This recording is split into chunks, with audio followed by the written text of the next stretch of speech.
and won the MVP. And the following season, his touchdown to interception ratio got better, and he won the Super Bowl MVP by calling his own number, dropping back like 15 steps and throwing the ball like 60 yards, okay? That's what he just did. And so far this year, they're 8-1. 8-1. And he has thrown 24 touchdowns against one interception, which is the greatest of all time at this point in the season. Touchdown interception rate, 24-1. The one interception, by the way, was in the one game they lost. They were down 9, 4th and 7, and he throws an interception because he's trying to win the game. Like a kind of sort of interception. 24-1. This dude is yeah. I mean, like he threw an interception, but you see why. Close games this but you season see for why. these Chiefs. He is the best I've ever seen do it, and we're already in the territory with Mahomes where we're starting to look for like consolation prizes for everyone else. We're going to start to get because 50-12 MVP.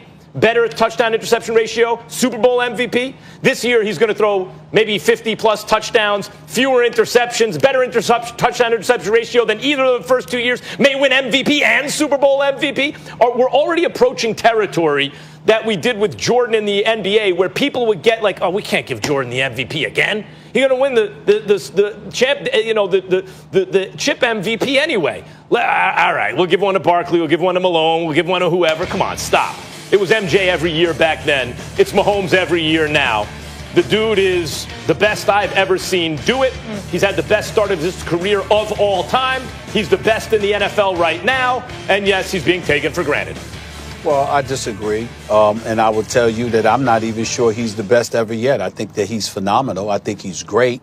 And I do think that he should be the leading candidate for league MVP honors right now. But I think that I don't believe that I'm seeing things from him that I never saw from Aaron Rodgers. I don't believe that. I think Aaron Rodgers has been phenomenal. Okay, I'm talking about over the course of his career. Let's see if he continues to do what he's going to do, and we can have that discussion. But to sit up there and to say we're seeing things from Patrick Mahomes we have never, ever, ever seen from anybody else, I beg to differ. That's number one. Number two, even though I've got him number one in the league for league MVP right now, that certainly wasn't the case as a few weeks ago. Now, we saw Russell Wilson turn the ball over 4 times yesterday.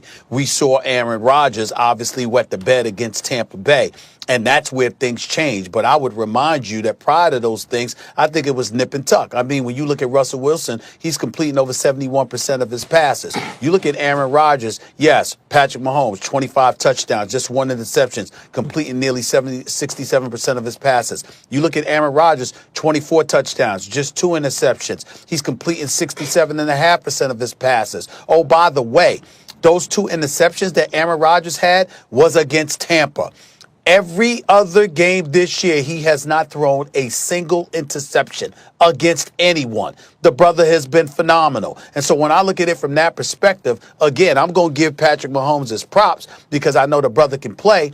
But I'm also imagining, what if Aaron Rodgers had Tyreek Hill and Sammy Watkins and McCole Hardman and Travis Kelce? I mean, if he had all of those brothers plus a Clyde Edwards-Helaire, what would he be doing? I can ask that question since you and others have asked similar questions about other people in the past. Imagine if Aaron Rodgers, instead of the Green Bay Packers drafting his successor, scheduled to play 3 to 4 years from now, instead of drafting a running back, or a wide receiver rather, what would have happened? We do recall that Green Bay had picks, all right, prior to A.J. Brown and D.K. Metcalf being drafted. They could have had themselves a D.K. Metcalf, Aaron Rodgers. What about that? I look at stuff like that, and I don't look at it as being as this divide that you try to hype and put forth. I just don't believe that. Patrick Mahomes is a stud. He's spectacular, and he should be the leading candidate for league MVP honors right now.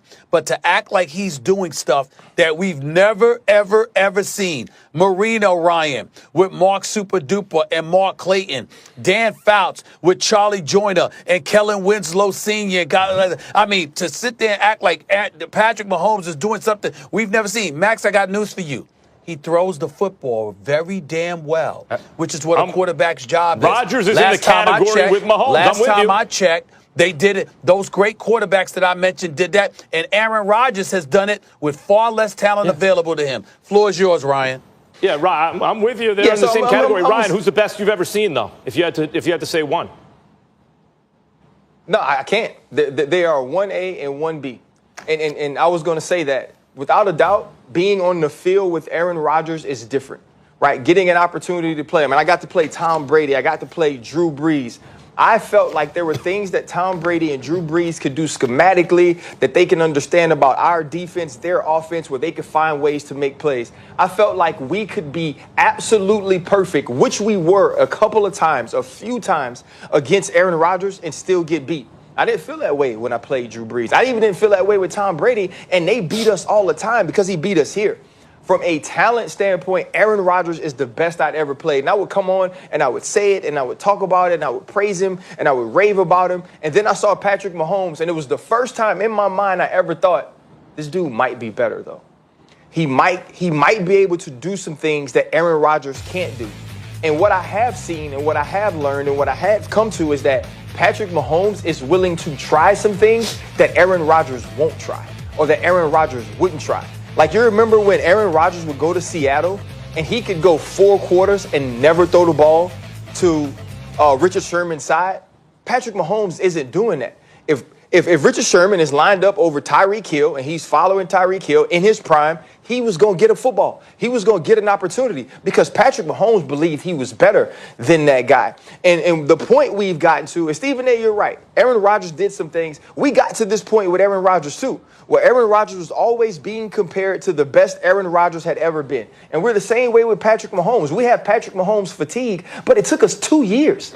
It didn't take us a career. It didn't take us a decade. It took us 2 years to get Patrick Mahomes fatigue. It took us 2 years to start rooting for the other great stories in football. Man, let's root for Russ. We want Russ to do it. And Russ is balling. But we wanted Russ to do it because we wanted to see something different. We felt like he deserved his time. Even though Patrick Mahomes only did it for 2 years. Last year, Lamar Jackson, we were like, ooh, Patrick Mahomes is hurt. We have never seen anybody play the quarterback position like this. Ooh, we got it. We love Lamar, and Lamar deserved it. But Josh Allen early on this year, or even Tom Brady when he starts creeping in. And now Aaron Rodgers is somebody we focus on again because he had a dip. Right? He had a dip, and now he has a story. Y'all drafted his successor. Y'all didn't get him weapons on the outside. And so now we look at the things that Aaron Rodgers does through a different prism.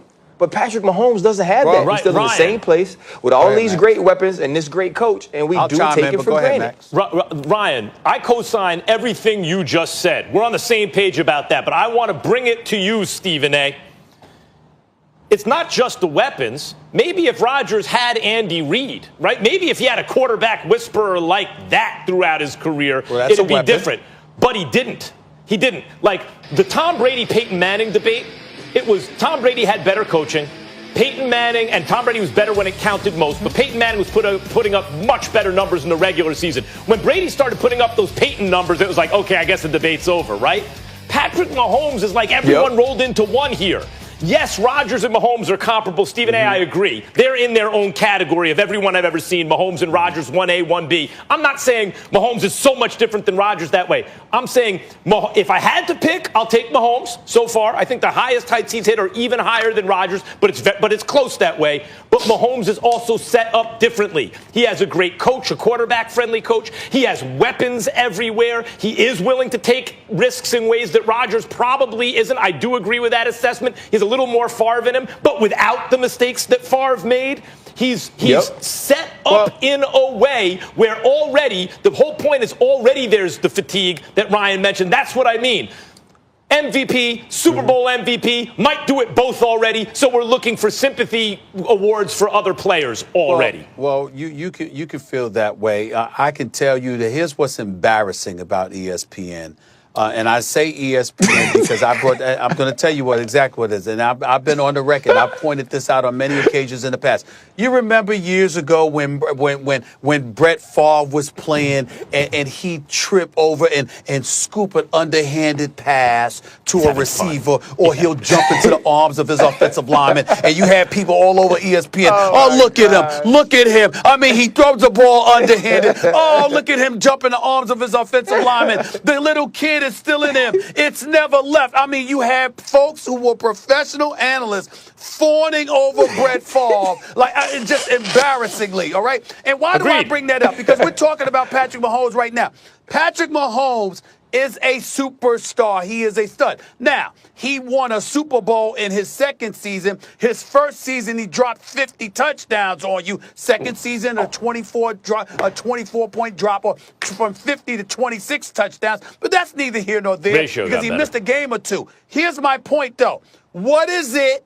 And I appreciate your point, Ryan, about him taking chances that Aaron Rodgers may have never took. But I recall the personnel that you're working with having something to do with that. Yeah, he might not have thrown the Richard Sherman side of the ball, but who did he have? And so when I'm looking at it, I'm asking a simple question. When we see Patrick Mahomes, he tossed the ball sideways to somebody yesterday, or he throws an underhanded pass, whatever. Is there anything